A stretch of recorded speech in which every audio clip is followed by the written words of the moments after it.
In 30 BCE, after nearly 3,000 years of pharaonic rule, Egypt did not fall in battle. It fell in silence. No final army marched, no city burned. Egypt's independence ended quietly in Alexandria when its last ruler took her own life. With her death, one of the oldest civilizations in human history became a possession of Rome. Her name was Cleopatra VII. She was the last pharaoh of Egypt, not because she was weak, but because she ruled at a moment when survival required power Egypt no longer possessed. Cleopatra was born in 69 BCE in Alexandria, the capital of Ptolemaic Egypt. Her family descended from Macedonian Greeks who had ruled Egypt since the death of Alexander the Great. Though they wore the crown of the pharaohs, they governed as foreigners. The Ptolemaic court was infamous for assassinations, sibling rivalries, and political instability.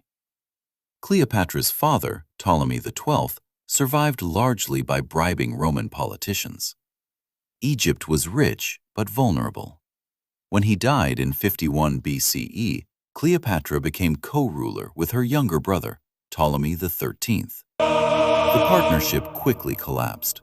Court factions turned against her, and within 3 years, Cleopatra was forced into exile. At the same time, Rome was in civil war. After his defeat by Julius Caesar, Pompey the Great fled to Egypt, where he was murdered by Ptolemy XIII's advisors in a failed attempt to gain Roman favor. Caesar arrived in Alexandria outraged.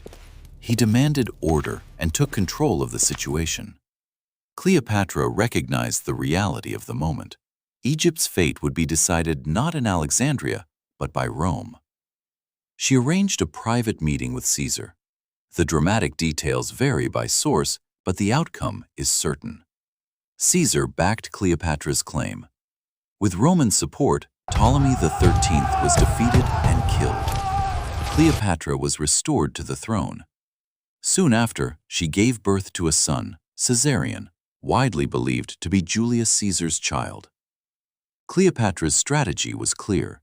Egypt could not resist Rome, but it could align with Rome's strongest leader. In 46 BCE, Cleopatra traveled to Rome and lived openly in Caesar's household. Her presence alarmed the Roman elite. Then, in 44 BCE, Caesar was assassinated. Once again, Cleopatra lost her protector. Power in Rome eventually consolidated around Mark Antony and Octavian.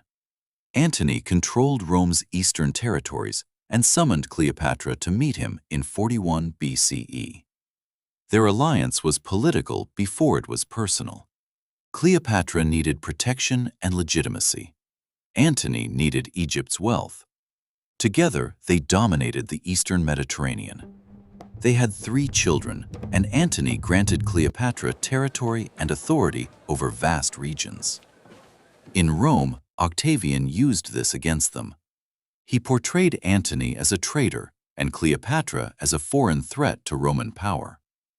The conflict culminated in 31 BCE at the Battle of Actium.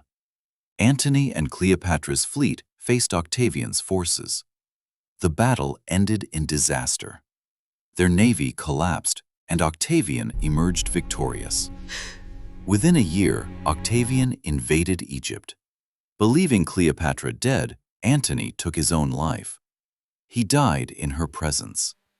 Cleopatra was captured alive. Octavian planned to parade her through Rome as a symbol of conquest. She refused. In August of 30 BCE, Cleopatra ended her own life.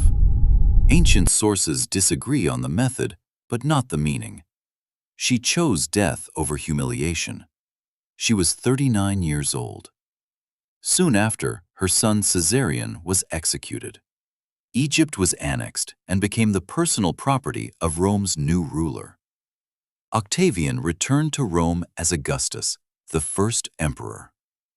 Cleopatra failed to save Egypt, but not because she lacked intelligence or resolve.